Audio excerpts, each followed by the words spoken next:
What is going on, fam? If you are watching this or listening to this, I want to start by saying thank you and I guess welcome to the Follow the Wolf podcast. Fun little tidbit about this podcast is that it is largely uncensored and focused on truth and real, raw, honest conversations. So even this right now, this isn't scripted. None of the conversations that I have with the guests that we're going to be speaking with, the people that we'll get to speak with, will be scripted. But I wanted to put that out there because you might notice that at times it seems like there's not an immediate structure or there's not an immediate method. However, there is something that is being worked kind of in the unspoken. But part of the reason why we're doing the podcast this way, or maybe let me get to the mission first. The Follow the Wolf podcast is on a mission and has an intention to empower people to live as a function of truth. That through having real, raw, and honest conversations with people, with guests, with everyday people living their lives, sharing their experiences, sharing their struggles, hardships, things that they overcame, and the lessons that they gleaned from those lessons, because we inside of like the community adhere to this idea that to express truth, to repress and to hold back truth is like drinking poison. It's like taking poison versus to express truth is healing. So truth expressed, or truth withheld is poison, truth expressed as medicine is the actual quote that I heard from an Aubrey Marcus post way back when. And I'm a huge product of why this podcast even exists, I will be honest, is because of his podcast. It inspired me, like the conversations that he was having about plant medicine and psychedelics and neuroscience, and just interviewing people from all walks of life, sharing their expertise, sharing the things that help them to make that next step in their life. And I think that so many of us, we're up to something, or we want to be up to something, or maybe we feel stuck. Whether we're up to something or we're feeling stuck, that there's something in the way of us getting to whatever that next step is. And I think that truth, living as a function of truth and being willing to be in the uncomfortable pursuit of the truth, and not just personal truth, like the truth that we adhere to personally, because it's not about what I think is truth. It's about finding fundamental, universal, foundational truths that are going to serve us, and what's going to serve me is going to be different than what serves you. And that's why with the podcast there is an encouragement to, as the Bruce Lee quote says, to take what is useful, leave what is not, and add what is uniquely your own. Because fundamentally, me or any other person that speaks, we're going to share things that worked for us, but that doesn't necessarily mean that it will for you. You have different biology, psychology, neurology. You have a different personality, different past life experiences, traumas, triumphs, all of the different spectrums of life experiences. You've had those, and those will impact what will and will not work for your journey. But fundamentally at the core of it, we believe that if we can have these honest, real, raw, unfiltered conversations, that it can be a pathway to tapping into our greatest infinite potential. And really one of like the hidden agendas is this intention of elevating consciousness.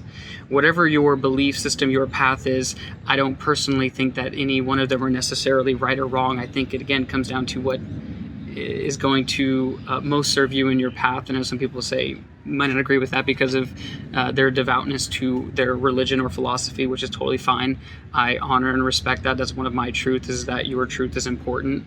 And also that I have a committedness to getting as much universal and collective truth as possible through this process, which is why I think that it needs to be real, raw, and unfiltered, and that the journey and the documentation of it is designed to invoke and inspire taking an imperfect action, which quite frankly that this podcast was founded on a number of them, and also is founded on some truths like this podcast should have been out sooner, air quote, as I air quote my fingers in the air, because the first podcast, which will be coming out shortly after this introduction video, was recorded in April of 2020, right when the pandemic hit.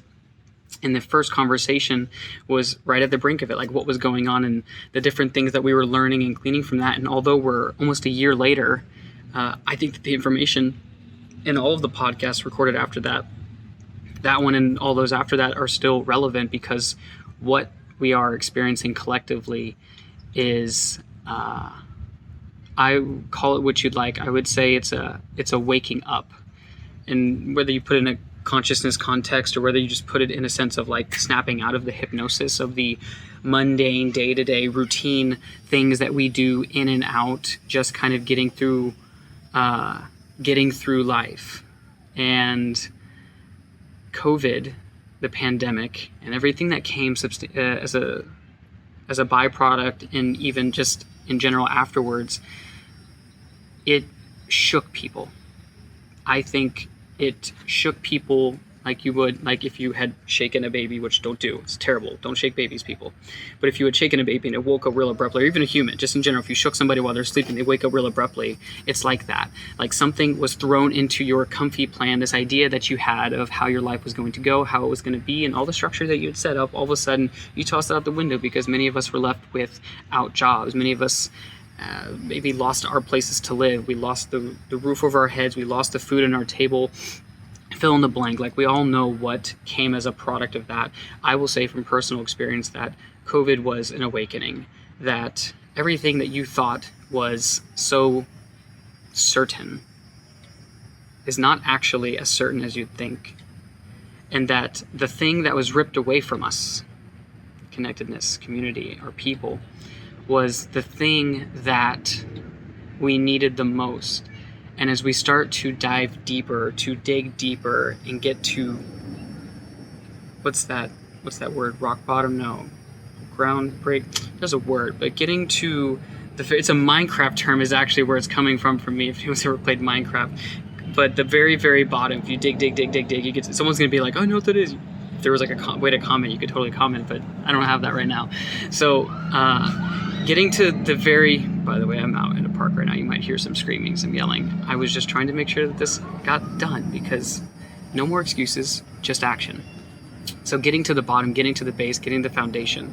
And that comes from having an honest dialogue, from getting, when we say truth, it really is about living inside of a container where we are constantly committed to the truth. And truth exists beyond right and wrong, of me wanting to be right or prove you wrong, or right and wrong of morality. It's, what is it at core, the nature or the essence of a thing. And that living as a function of this truth, to follow the wolf, is to follow your dream, is to follow your aspiration. It's to live as a function of a life that you create and intend, versus living at the whims or the changes of the winds. It's choosing to live on purpose. To quote a Jay Shetty podcast, his name is called On Purpose. It's to be on purpose. It's to be intentional. Because if we're not being intentional, then we're certainly, the opposite side of the spectrum is just being unintentional. And unintentionality, if that's even a word, is going to lead likely to results that aren't in alignment with what we seek. So getting to the core of these truths, it means having that difficult conversation with your spouse or your partner and telling them how you're really feeling and how things aren't serving your greatest good. It's having that difficult conversation with your boss, where whether it's asking for a raise or telling you need to leave, or leaving that job that you've been and known for so long. It's getting honest with yourself about who you've been, how you've been functioning, and actions that you've been taking, and asking yourself, is this in alignment with my truth? Is this in alignment with my intended future?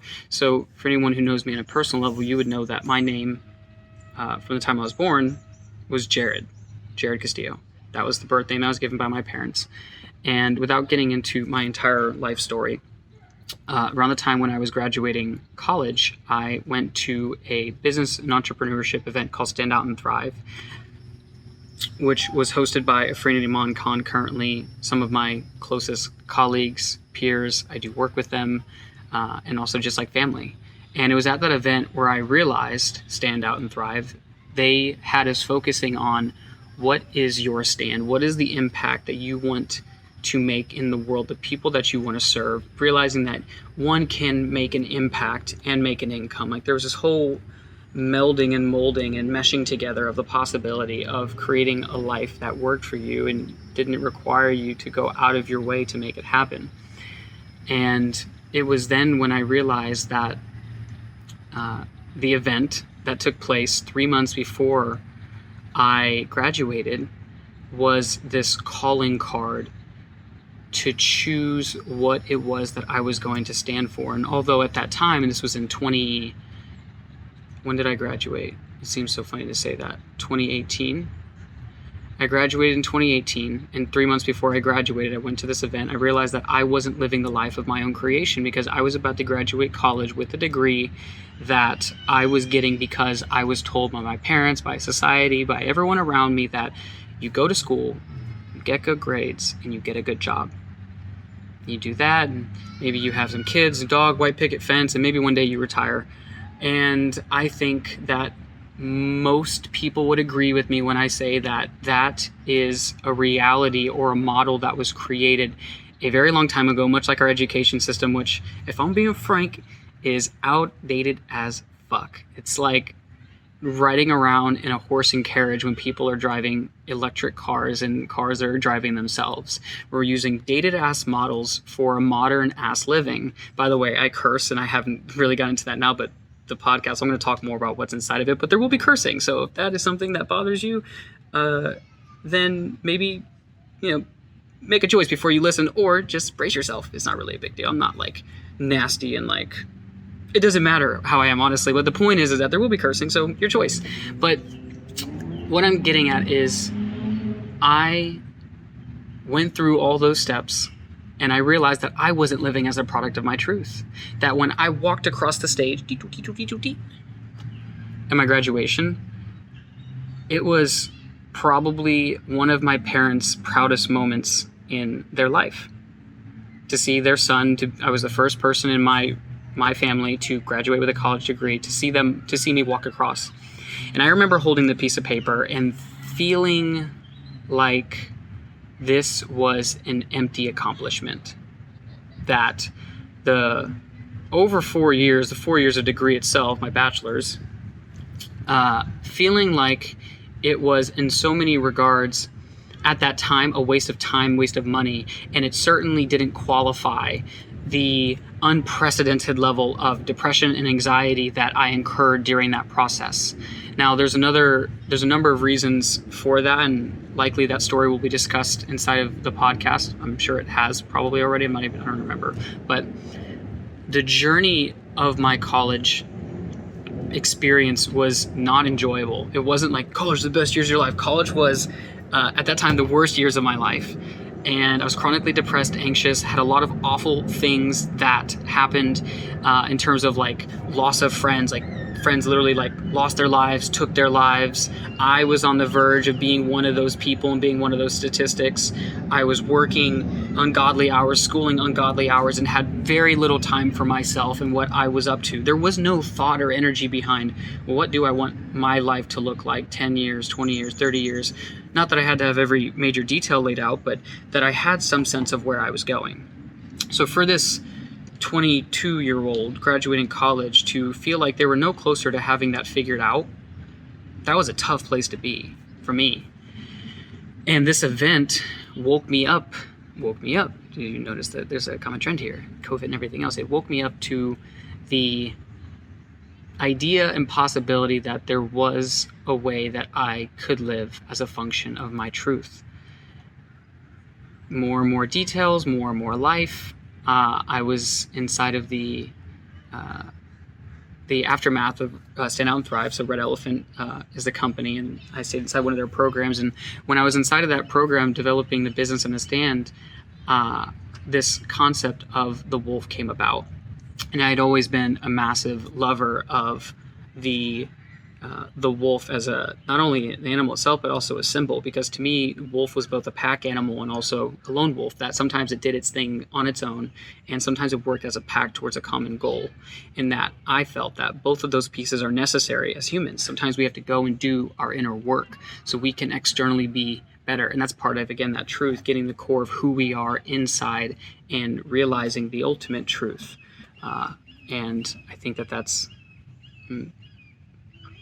I have a sinking suspicion that there is one unifying truth, and that is what I am, this podcast, we are up to, is distinguishing it not at an intellectual level, but at a true level of experience, that we can create a community and a conversation around realizing these ultimate truths so we can externally share that love, share that light, share that connectedness with the world or the people who decide to be inside of this container. And all of it is a function of truth, or choice of truth. You get to choose. Blue pill, red pill, which is such a brilliant analogy, right? You take one pill and you stay inside the matrix, or you choose the other one and you wake up and you learn all the things. And I think that that's what this podcast, I don't remember which pill. I think the red pill is the one that lets you wake up and realize everything, I think. And I'm wearing red, not intentionally. I'm gonna have to go look it up again. I swear I've made this distinction so many times and I keep forgetting. Red equals something. We'll figure it out. But you pick one pill and you wake up. It's a great movie. If you haven't checked it out, you totally have to check them out. The philosophy and the metaphor and potentially the connection to reality is quite uncanny.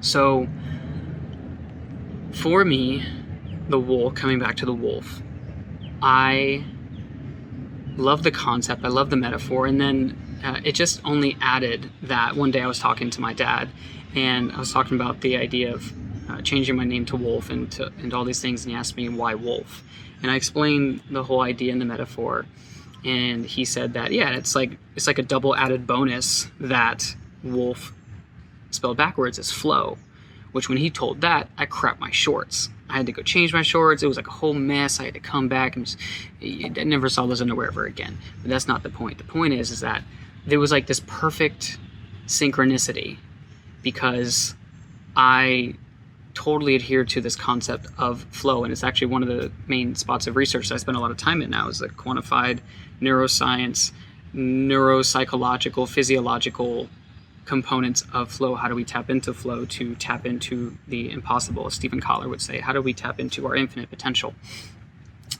And flow, to me, is a space between intention and surrender. It's the melding of what I seek and letting go of how it molds together.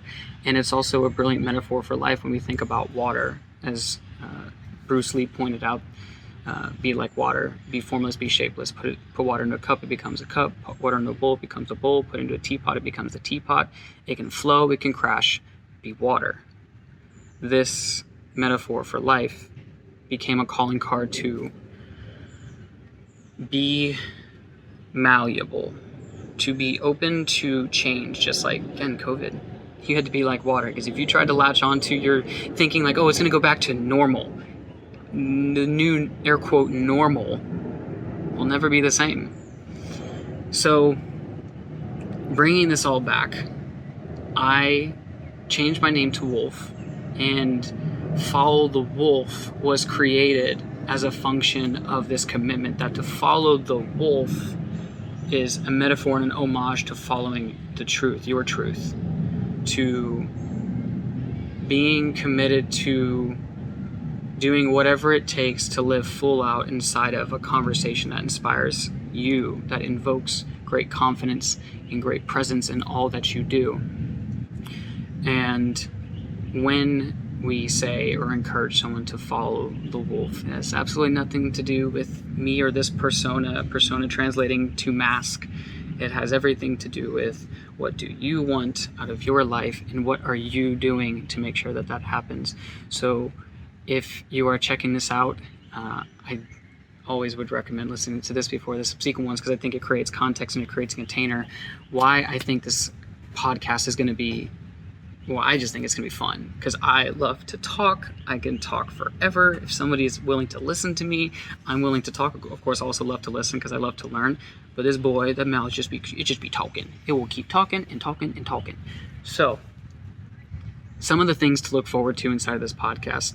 There's going to be a number of conversations with people, guests from all walks of life, with all walks and experiences of knowledge. And personally, I know that some of the things I'm most excited to talk about are neuroscience, psychology, spirituality, sexuality, sensuality, science, health, the brain, pretty much anything that I can get my hands onto, or we can get our hands onto, that's fun and exciting, and quite frankly, the taboo. The things that common culture maybe doesn't want to talk about, but you can't put a number of things in taboo and say this is wrong, this is bad, because eventually the truth seekers like myself and those in the Follow the Wolf community will look inside of this box, and it will be raw, it will be uncomfortable. I will be sharing stories, guests will be sharing stories that are quite frankly hard for us to share. I know I've shared a number of things that were terrifying, and there was so much more for me to share, because again, if the truth is expressed, the poison is no longer inside of us, it is now evoked, it is expressed, and it is released through, if you want to refer to yogic context, through the throat chakra, to release it from the internal system and then set that energy outward so it can leave, so it can return back to the original source, if you will. And that will also be talked about and conversated as energy and the dynamics of spirituality, but also, like, I'm a huge analytical, like, love the science, so we're definitely going to bring all of the science and the fun and weird, just straight up total weirdness. And I'm sure that as the journey goes on, the weirdness will increase and increase as more comfortability comes, because I'll be frank, like, this journey is terrifying, because it requires sharing all the things that you would never want to tell your parents, your family, your friends, or anybody for that matter, because it means being seen naked for who you are as you are. And my hope, my intention, and my belief is that when we as an individual, we as a society, as a collective, as a world, get committed to truth, get committed to being and living inside of truth, and not right or wrong, like I'm right, you're wrong, this is my truth. No, it exists far beyond that. It is something quite, it's very sacred, and it's not something to take lightly. It's something to really sit with, to simmer with. Funny enough, I'm talking about truth and unedited and raw and unfiltered, which, although I'm not going to edit this, I did have to pause it, because as soon as I started getting the energy ramped up, 2 little girls come rolling by just making a hell of a bunch of noise, which is totally cool. They're just being young, and I got to laugh the whole time. But we're back. So again, bringing it all together, we're going to be talking about a variety of topics, but all of these topics are aimed towards, again, identifying fundamental core truth, having these real and raw conversations, and hopefully the intention is fulfilled that people who choose to listen to this, to invest their time, will feel the calling, have the tools and the information that they need to move themselves in the direction of their dreams, their aspirations, the thing that really lights them up in this world. So I look forward to documenting and detailing this journey with you, and we will see you in the next little intro we do with the producer of this podcast, Cameron Douglas, and then the first podcast that we have coming up in a couple of days with Cody Wooten, the legendary leadership, unlocking heroic potential. So it's going to be fun, it's going to be exciting, and yeah, so much love to you. Thank you so much for taking time to listen to this, and we will see you in the next one. Peace.